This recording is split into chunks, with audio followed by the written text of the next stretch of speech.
hal aragti horta dhacdo oo taariikhiya dadka Soomaaliya inaan la wadaagaan rabaa tan aan ka jawaabo horta sideedaba haddii wada hadal culays uu ku yimaado dal iyo dad dhibaato ay ka taagan tahay ay tahay wada hadallada in dib loogu noqdo oo wax kale ma furo daahir maxamuud geel ahaan waxaan aaminsanahay arrinta Soomaaliya waa miisku dhamaato miiska mararka qaarkood way isku qaban weyn kartaa laakiin haddana miiska in lagu soo noqdaa lagu qasbaya qolal arkin ay soo tashato aragti soo aragto waxyaabo badan soo sameeyso haddana miiska lagu soo noqdaa lagu qasbaya aniga aragtaydu waa in marka la isoo laabto marsi kale la isoo laabto markii la kala kacaw la isku soo laabto taas waa mid waxaan rabaa dhacdo inaan la wadaago maanta waxay soo gaaray inay tahay arrintii ugu weyneed hay-adaha nabadgelyada gacan ku hayntooda xilliga kala guurka iyo dadkooda doorka ay yeelanayaan waqtigii dowladdii umawiyiinta oo nabiga sal lla slam khilaafadiisa ka bacdi dhalatay ayaa waxaa jiray nin cabdulmalik ibni marwaan la yidhahdo boqor noqda ninkaasi waxaa haysay kacdoon dhib badan oo habka shabaabka oo kale ah oo khawaarij la yidhaahdo ninka madaxda ka ahaaba wuxuu yidhi waxaan rabaa inaan aya adiga wada hadalno oo aad dimashq ay ugu timaadis meesha caasimadda ay ku tiilay ninkii wuxuu yidhi hadda waa dirisannahay wuxuu niyo anaa ammaankaaga damaanad qaaday waad ii imaanaysaa waa wada hadlaynaa aan heshiin weyno meeshaadii adigoo nabad ah ayaad ku soo laabanaysaa waa uu yimid cabdulmalik ninkii waa loo keenay ninkii markii loo keeno qoortaa laga jiray ninkii qoortii waa laga jiray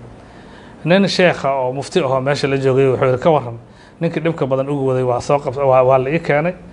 waa soo silsilay waa la ii keenay qoortaan ka jiray markaas wuxuu yidhi warniyahow go-aan way ahaa lahayd haddii adigu maanta nin nool oo sii jiray oo sii noolaaday aad tahay marka cabdulmalik inta yaabiyey wuxuu yidhi niyahow sheekhow ma waxaad ii aragtaa wax dhintay inaan ahay inaan dhintay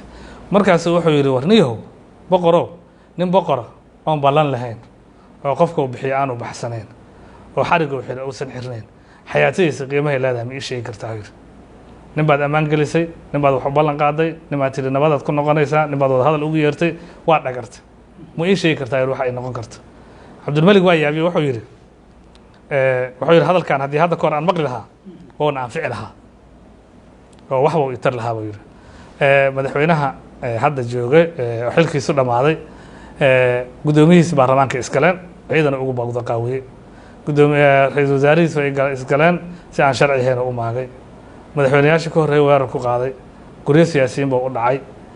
marnaba kuma soo dhicin in asaga inta laga aamin baxo la leeyahay qofka aaminaysa ma laha marka cabdulmalik ibni marwaan khawaarijtii mar dambe isaga iyaga wada hadal iskuguma aanay imaanin marka madaxweynaha iyo nidaamka hadda jira waxaa hoostooda ka baxday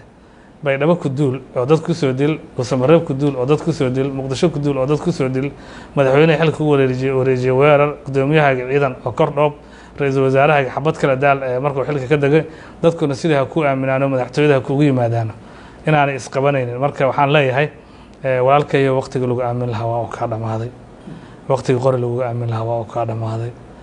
halka waddada kaliya ku furan waxa ay tahay in dadku aad u xaqiijisid in awoodda ciidan haynta iyo amar bixinta ay kaa wareegtay walaalow dadku way kaa gar leeyihiin waan kaa gar leenahay haddii aan kaa aamin baxno waayo ummad badanaa gacantaada ku maqan ummadda soomaaliyeedna waxaan leenahay